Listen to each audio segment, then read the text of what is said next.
नमस्कार। आज की समीक्षा में आपका स्वागत है, आपका बहुत बहुत स्वागत है और मैं हूं आपका पीसी सिंह। आज की चर्चा एक बार फिर से राहुल गांधी की पदयात्रा के ऊपर। राहुल गांधी की पदयात्रा का उद्देश्य आखिर है क्या?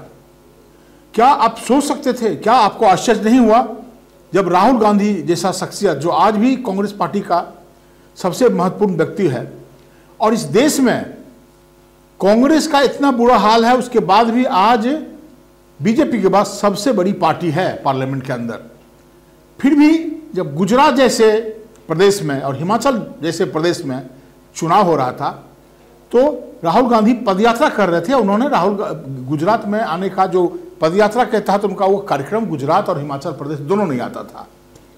आए वो एक दिन के लिए और फिर अपना भाषण देकर के चले गए। इस पर हमको ही, मैंने ही अपने स्टोरी में कई बार कहा कि जो लोग भारत के प्रधानमंत्री बनने का ख्वाब देख रहा है, जो इतने बड़े पॉलिटिकल विरासत जिसको कहते हैं, राजनीतिक विरासत का उत्तराधिकारी है, वो ये इस तरह गलती कैसे कर सकता है? ये कांग्रेस का स्ट्रेटजी कैसे का हिस्सा नहीं हो सकता है।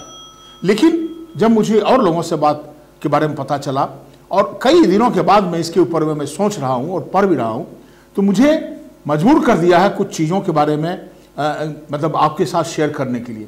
मुझे लगता है और जो मैं देख रहा हूँ कि राहुल गांधी की जो ये पदयात्रा है ये एक लंबी लड़ाई का द्योतक है। राहुल गांधी और कांग्रेस के जो स्ट्रेटजिस्ट हैं और बाकी जो लोग हैं जो कांग्रेस विचारधारा से जुड़े हुए हैं, उन लोगों ने इस बात को स्वीकारा और वो इस बात को समझ चुके हैं कि जो बीजेपी से और आरएसएस की जो लड़ाई है ये चुनाव के मैदान में आप जाकर के उससे नहीं लड़ सकते। जिस तरह का बीजेपी हिंदू राष्ट्रवाद का और नेशनलिज्म का स्लोगन दे रहा है और जिन चीज़ों को ये बीजेपी उठा रही है, इसके लिए आपको वैचारिक लड़ाई लड़ने की आवश्यकता है। और इसीलिए आपने देखा होगा ये पूरे के पूरे जो उनका जो पदयात्रा है राहुल गांधी का, वो कन्याकुमारी से कश्मीर तक की यात्रा है और वो 3000 से भी ज़्यादा किलोमीटर का सफ़र। मैं समझता हूं कि अभी ये इनका तीसरा महीना, 88-89 दिन पूरे हो गए हैं और अब वो राजस्थान को एंटर करने वाले हैं। जब मैं इसके ऊपर में रिपोर्टिंग देख रहा था उनको कि उनके पूरे पद यात्रा में और कि कौन कौन से लोग उनके साथ जुड़ रहे थे, आपने कभी सोचा होगा कुछ दिनों पहले कि वही जवाहरलाल नेहरू विश्वविद्यालय का युवा छात्र नेता कन्हैया कुमार कांग्रेस में चला आएगा? आपने कभी इसके मन में आया भी होगा कि वो जो समाजवादी जोगेंद्र यादव, वो भी जवाहरलाल नेहरू विश्वविद्यालय से आते हैं, वो भी आज कांग्रेस में राहुल गांधी के साथ पदयात्रा में शामिल हैं। इसके अलावा मेधा पाटेकर, आमोल पालेकर और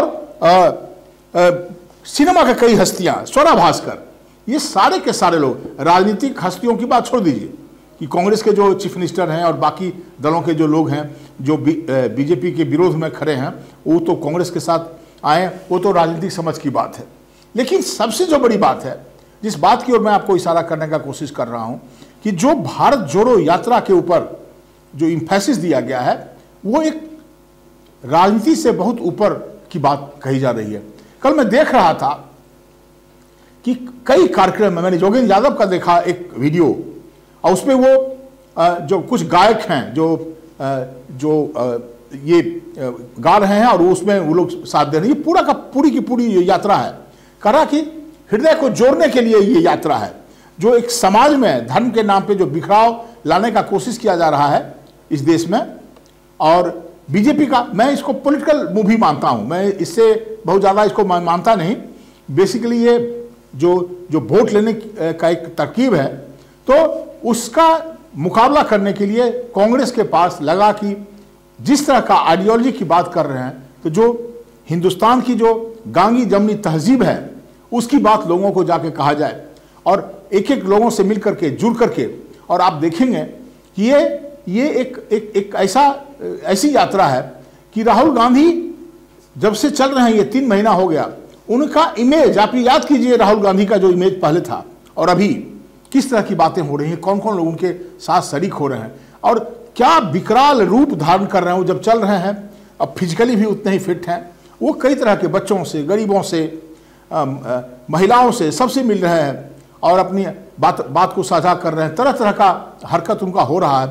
एक तरह का जब बड़ा जत्था चलता है तो एक सामूहिक सांस्कृतिक कार्यक्रम भी होता है। उसमें भी मैंने देखा कि कल देखा जोगेंद्र यादव एक कबीर पंथ को गाने वाले, जो कबीर के दोहे को जो गा रहे हैं, मालवा के हिस्से में वो वहां पर बैठे हुए थे और बता रहे थे। वो व्यक्ति खुद भी कह रहा था, बड़ा जिनको कि एक बहुत बड़ा अवार्ड भी मिला है हिंदुस्तान सरकार से। तो ये पूरी की जो पूरी यात्रा है, ये एक लंबी लड़ाई का निशान के बारे में इंगित करता है। और ये इस करके एक तरह का जो एक आइडियोलॉजिक, एक वैचारिक प्लेटफॉर्म तैयार करने का कोशिश कर रहे हैं राहुल गांधी। इससे कांग्रेस ने जो अपना ग्राफ खींचा है और राहुल गांधी का ग्राफ जो ऊंचा हुआ है, इसकी ओर इशारा करता है। और आने वाले भविष्य में तो आज राहुल गांधी के लिए लग रहा है और कांग्रेस के लिए लग रहा है कि गुजरात का चुनाव या फिर हिमाचल का चुनाव या फिर हरियाणा का जो पंचायत चुनाव है, वो उतना महत्वपूर्ण नहीं है जितना कि भारत का भविष्य महत्वपूर्ण है, कांग्रेस का भविष्य महत्वपूर्ण है। और राहुल गांधी और कांग्रेस के जो लीडरशिप है, जो स्ट्रेटजी बनाने वाले हैं उन लोगों ने इस बात को शायद समझा कि आरएसएस और बीजेपी और हिंदू राष्ट्रवाद का जो नारा है, उससे लड़ने का आपको आइडियोलॉजिकल लड़ाई है, ये वैचारिक लड़ाई है। आप ये इसको चुनावी लड़ाई में से इसका मुकाबला आप नहीं कर सकते। आपको अगर आरएसएस से और बीजेपी से लड़ना होगा तो आपको वैचारिक लड़ाई लड़के ही आगे निकलना होगा। तो इन्हीं चंद बातों के साथ मैं अपनी बात को यहीं पर विराम देता हूं और जब कल मिलूंगा तो फिर किसी नए मुद्दे के बाद आपके बारे में बात करूंगा। धन्यवाद।